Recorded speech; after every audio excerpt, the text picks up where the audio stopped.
بسم الله الرحمن الرحيم. الحمد لله والصلاة والسلام على رسول الله وعلى آله وأصحابه أجمعين. أما بعد، محترم ناظرین کرام، السلام علیکم ورحمۃ اللہ وبرکاتہ۔ اصحاب رسول اللہ صلی اللہ علیہ وسلم کے عنوان سے اپنے اس پروگرام کے ہمراہ ہم آپ کی خدمت میں حاضر ہیں، اور اس سے قبل گزشتہ ملاقاتوں کے موقع پر ہم نے جس عظیم ترین تاریخی شخصیت کا تذکرہ کیا، اس تاریخی شخصیت کا نام ہے عمر ابن الخطاب رضی اللہ عنہ، اور اس سلسلے میں طویل اور مفصل گفتگو کے بعد ہمارا سلسلہ کلام آخری مراحل تک پہنچ چکا تھا، اور سلسلہ کلام یہ چل رہا تھا کہ حضرت عمر رضی اللہ عنہ جب سن 23 ہجری میں ذوالحجہ کے مہینے میں اس مجوسی غلام ابو لؤلؤ فیروز کے حملے کے نتیجے میں مسجد نبوی کے اندر نماز فجر کی امامت کرتے ہوئے زخمی ہو گئے اور پھر گھر منتقل کر دیا گیا، اور چند دن موت و زیست کی کشمکش میں مبتلا رہے، اور بالآخر طبیعت جب زیادہ ناساز ہو گئی تو کچھ صحابہ نے جب گزارش کی کہ آپ اپنی جگہ کسی کو خلیفہ جانشین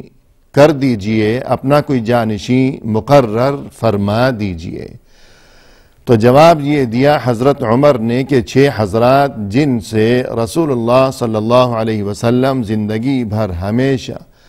انتہائی خوش رہے،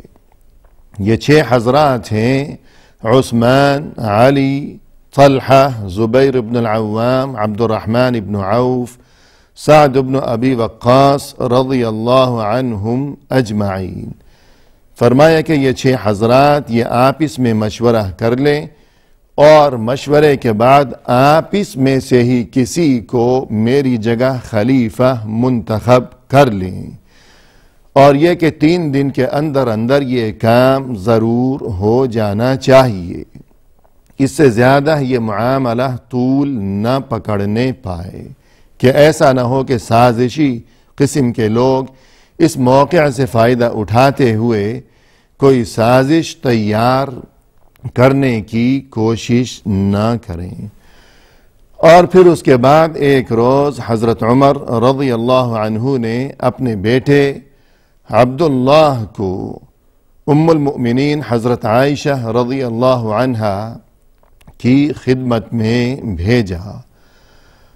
تاکہ وہاں جانے کے بعد یہ عبداللہ حضرت عائشہ سے اس بات کی اجازت طلب کریں کہ رسول اللہ صلی اللہ علیہ وسلم اور حضرت ابو بکر صدیق رضی اللہ عنہ کے پہلو میں دفن کی اجازت دی جائے۔ چنانچہ حضرت عبداللہ ابن عمر رضی اللہ عنہما یعنی حضرت عمر کے یہ بیٹے وہاں پہنچے، ام المؤمنین حضرت عائشہ کی خدمت میں حاضر ہوئے، اور مدعا بیان کیا کہ میرے والد نے اس لیے بھیجا ہے کہ اے ام المؤمنین میں آپ سے اجازت طلب کروں کہ میرے والد کی خواہش یہ ہے کہ وہ رسول صلی اللہ علیہ وسلم اور خلیفہ اول حضرت ابو بکر صدیق رضی اللہ عنہ کے برابر، یعنی ان دونوں کے پہلو میں جو جگہ خالی ہے وہاں دفن ہونے کی آرزو ہے، آپ اجازت مرحمت فرمائیے۔ تو میرے والد کی یہ تمنا اور یہ حسرت کاش پوری ہو سکے۔ یہ بات سننے کے بعد ناظرین کرام، حضرت عائشہ کی آنکھوں سے آنسو رواں ہو گئے، رونے لگی حضرت عائشہ، اور روتے روتے کچھ توقف کے بعد آخر یوں گویا ہوئیں، فرمانے لگی کہ یہ جگہ تو میں نے خود اپنے لیے محفوظ کر رکھی تھی، اپنے لیے سنبھال کر رکھی ہوئی تھی میں نے یہ جگہ، میری یہ تمنا تھی کہ کاش میں اس جگہ دفن ہو سکوں۔ کہ میرے شوہر ہیں اللہ کے رسول صلی اللہ علیہ وسلم میرے شوہر، اور پھر یہ کہ ان کے برابر جو شخصیت یعنی ابو بکر صدیق رضی اللہ عنہ، وہ تو میرے والد ہیں، کہ شوہر ہیں اور والد ہیں۔ اس قدر قریبی رشتہ کہ ایک شوہر اور ایک والد، اور پھر یہ کہ اس قدر قریبی رشتے کے علاوہ مزید یہ کہ ان دونوں کا کتنا عظیم مقام و رتبہ، کہ ایک اللہ کے رسول بلکہ اشرف الانبیاء والمرسلین، تمام نبیوں اور رسولوں کے سردار، اور دوسرے خلیفہ اول، دونوں کا کتنا بڑا مقام و رتبہ۔ لہذا میری یہ تمنا تھی کہ مجھے یہاں دفن ہونا نصیب ہو جائے، یہ جگہ میں نے اپنے لیے سنبھال کر رکھی ہوئی تھی، مگر آج میں عمر کو خود پر ترجیح دوں گی، عمر کو خود پر میں آج ترجیح دے رہی ہوں، اجازت دے دی یوں کہہ کر۔ اور عمر ابن الخطاب رضی اللہ عنہ کے بیٹے عبداللہ وہاں سے ہنسی خوشی روانہ ہو گئے کہ اجازت مل گئی، اور آ کر والد کو ماجرا سنایا، اور اس کے بعد بالآخر 26 ذوالحجہ سن 23 ہجری میں 63 برس کی عمر میں 10.5 سال اس دنیا پر اور اتنی بڑی اس سلطنت پر حکومت کرنے کے بعد خلیفہ دوم امیر المؤمنین حضرت عمر ابن الخطاب رضی اللہ عنہ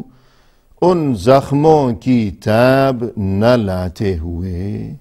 شہید ہو گئے، شہادت کی موت، کہ یہ موت بالآخر انہی زخموں کے نتیجے میں ہوئی جو کہ مجوسی غلام ابو لؤلؤ فیروز کے دیے ہوئے وہ زخم تھے۔ یوں مدینہ کے اندر رہتے ہوئے ہی شہادت نصیب ہو گئی۔ اور ناظرین کرام، جیسے آپ کو یہ بات یاد ہوگی کہ ہم نے ابتدا میں ہی اس بات کا تذکرہ کیا تھا کہ رسول اللہ صلی اللہ علیہ وسلم نے تو بہت پہلے ہی حضرت عمر کو شہادت کی خوشخبری سنا دی تھی، اور ظاہر ہے کہ رسول اللہ صلی اللہ علیہ وسلم کی بات تو یقیناً سچی ہی ہوگی۔ اور پھر اس کے بعد یہ کہ حضرت عمر خود بھی رسول صلی اللہ علیہ وسلم کی مسجد میں رسول صلی اللہ علیہ وسلم کے منبر پر بیٹھ کر شہادت کی تمنا کی اور دعا کی اللہ سے، اور بالآخر یوں مدینہ کے اندر رہتے ہوئے ہی کہ کہیں دور دراز محاذ پر جانے کی ضرورت پیش نہیں آئی، یہ خواہش پوری ہو گئی، اللہ نے انہیں شہادت نصیب فرمائی، اور اس وقت ان کی عمر 63 برس تھی۔ اور عجیب بات یہ ہے کہ اس سے قبل رسول اللہ صلی اللہ علیہ وسلم کا انتقال بھی 63 برس کی عمر میں ہوا، اور پھر رسول صلی اللہ علیہ وسلم کے بعد خلیفہ اول ابو بکر صدیق رضی اللہ عنہ کا انتقال بھی 63 برس کی عمر میں ہوا۔ اور اب یہ کہ ناظرین کرام، خلیفہ دوم امیر المؤمنین عمر ابن الخطاب رضی اللہ عنہ کی شہادت بھی 63 برس کی عمر میں ہی ہوئی۔ کتنی بڑی مماثلت ہے، اللہ کی شان ہے۔ اور پھر ان دونوں یعنی رسول اللہ صلی اللہ علیہ وسلم اور ابو بکر صدیق رضی اللہ عنہ کے پہلو میں انہیں یعنی حضرت عمر کو دفن کیا گیا۔ اور جیسا کہ ناظرین آپ جانتے ہیں کہ یہ جگہ اب مسجد نبوی کے درمیان مسجد کے اندر ہی واقعہ ہے، اور یہ کہ ان کی یعنی حضرت عمر کی نماز جنازہ حضرت صہیب رضی اللہ عنہ نے پڑھائی، اور جتنے دن حضرت عمر زخمی رہے تو حضرت عمر ہی کی تاکید اور حکم کی وجہ سے اس مدت کے دوران مسجد نبوی میں نماز کے دوران امامت کا فریضہ بھی اس دوران حضرت عمر کی جگہ حضرت صہیب رضی اللہ عنہ ہی نماز پڑھاتے رہے مسلسل۔ یوں ناظرین کرام، اس عظیم ترین شخصیت یعنی عمر بن الخطاب رضی اللہ عنہ کا تذکرہ آج اپنے اختتام کو پہنچا۔ تذکرہ تو باتیں تو بہت زیادہ ہیں، مگر ہماری اس مختصر سی ملاقات میں، اس مختصر سے پروگرام میں، آج کی ہماری اور آپ کی اس ملاقات میں یہ تذکرہ اپنے اختتام کو پہنچا۔ اس کے بعد ناظرین کرام، ہمارا موضوع گفتگو تو صرف حضرت عمر کے بارے میں نہیں ہے، بلکہ اصحاب رسول اللہ صلی اللہ علیہ وسلم یعنی رسول صلی اللہ علیہ وسلم کے بہت سے صحابہ کرام چیدہ اور سرکردہ اور معروف قسم کی جو شخصیات تھیں صحابہ میں سے، ان میں سے بہت سے حضرات کے بارے میں انشاءاللہ ہم تذکرہ کریں گے۔ تو حضرت عمر رضی اللہ عنہ کے بعد آئیے اس سلسلے کو ہم آگے بڑھاتے ہیں۔ مسلمانوں کے وہ تیسرے خلیفہ سوم، جن کا نام ہے عثمان ابن عفان رضی اللہ عنہ، وہ مبارک ترین شخصیت اور وہ تاریخی شخصیت اور وہ شہید اور وہ مظلوم، اس عظیم شخصیت کے بارے میں ہم کچھ تذکرہ کریں گے اب آئندہ اپنی اس ملاقات میں، آج کی ملاقات میں اور آئندہ بھی۔ حضرت عثمان ابن عفان رضی اللہ عنہ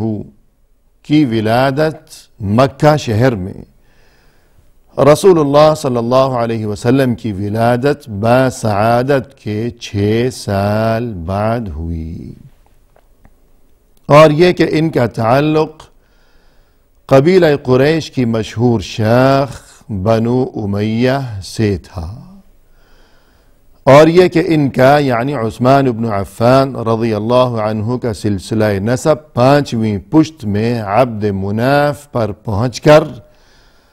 رسول اللہ صلی اللہ علیہ وسلم کے سلسلہ نسب سے جا ملتا ہے۔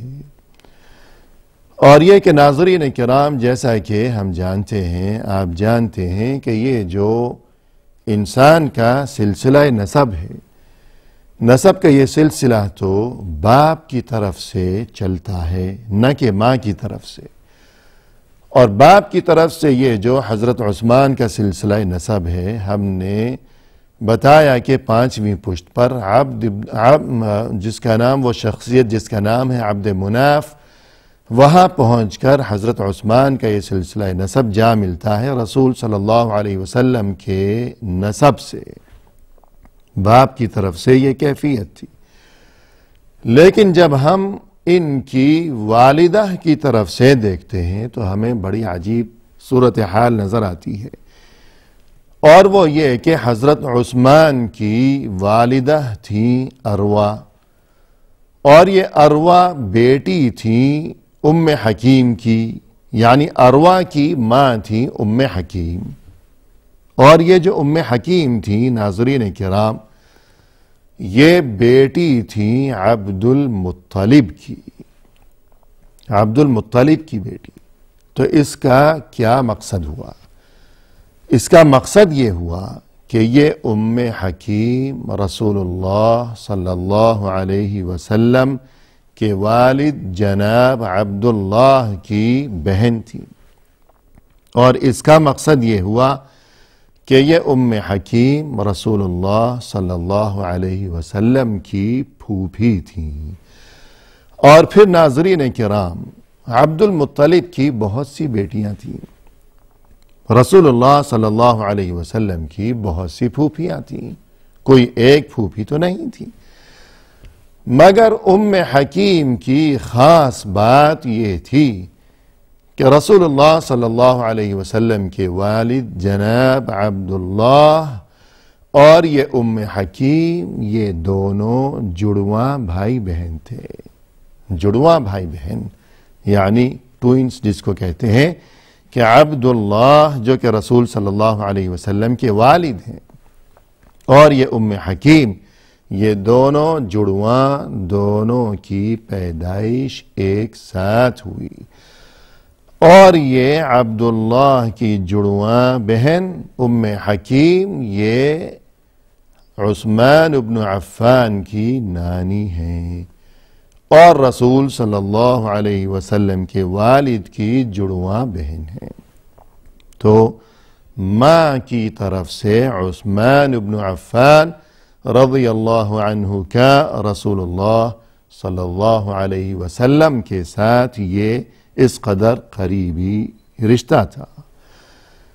ناظرین کرام، عثمان بن عفان رضی اللہ عنہ اسلام سے قبل بھی، جاہلیت کے زمانے میں بھی انتہائی شریف النفس قسم کے انسان تھے، بہت ہی شریفانہ زندگی گزار رہے تھے اسلام سے پہلے بھی، اور اس معاشرے میں جتنی بھی برائیاں عام تھیں ان تمام برائیوں سے، خواہ ان برائیوں کا تعلق عقیدہ و ایمان سے ہو، اور خواہ ان برائیوں کا تعلق اخلاق اور رویے سے ہو، اخلاق و عادات کی بات ہو یا عقیدہ و ایمان کا معاملہ ہو، جتنی بھی برائیاں عام تھیں اس معاشرے میں، عثمان بن عفان کا دامن ہمیشہ ان تمام برائیوں سے پاک ہی رہا۔ اسلام سے پہلے بھی کبھی بت پرستی نہیں کی، اور اسلام سے پہلے بھی کبھی شراب کو ہاتھ نہیں لگایا اس معاشرے میں کہ جہاں شراب بہت زیادہ عام تھی اور ہر کوئی شراب کا رسیا تھا، مگر اس کے باوجود ہم دیکھتے ہیں کہ عثمان بن عفان کے لب ہمیشہ جام شراب سے ناآشنا ہی رہے، اور چونکہ یوں اس قدر انتہائی شریفانہ طور طریقے تھے اور شریفانہ چال چلن کے حامل تھے عثمان بن عفان، اس لیے مکہ شہر میں اسلام سے پہلے بھی عثمان بن عفان رضی اللہ عنہ کو سبھی لوگ انتہائی عزت و احترام اور انتہائی قدر و منزلت کی نگاہ سے دیکھا کرتے تھے۔ ناظرین کرام، فی الحال ہم اسی پر اکتفا کرتے ہوئے آپ سے اجازت کے متمنی ہیں۔ انشاءاللہ آئندہ ملاقات کے موقع پر اسی سلسلے کو ہم مزید آگے بڑھائیں گے اور آپ کے سامنے اچھی اچھی باتیں بیان کی جائیں گی۔ اس وقت تک کے لیے اللہ کے حوالے، وآخر دعوانا ان الحمد للہ رب العالمین۔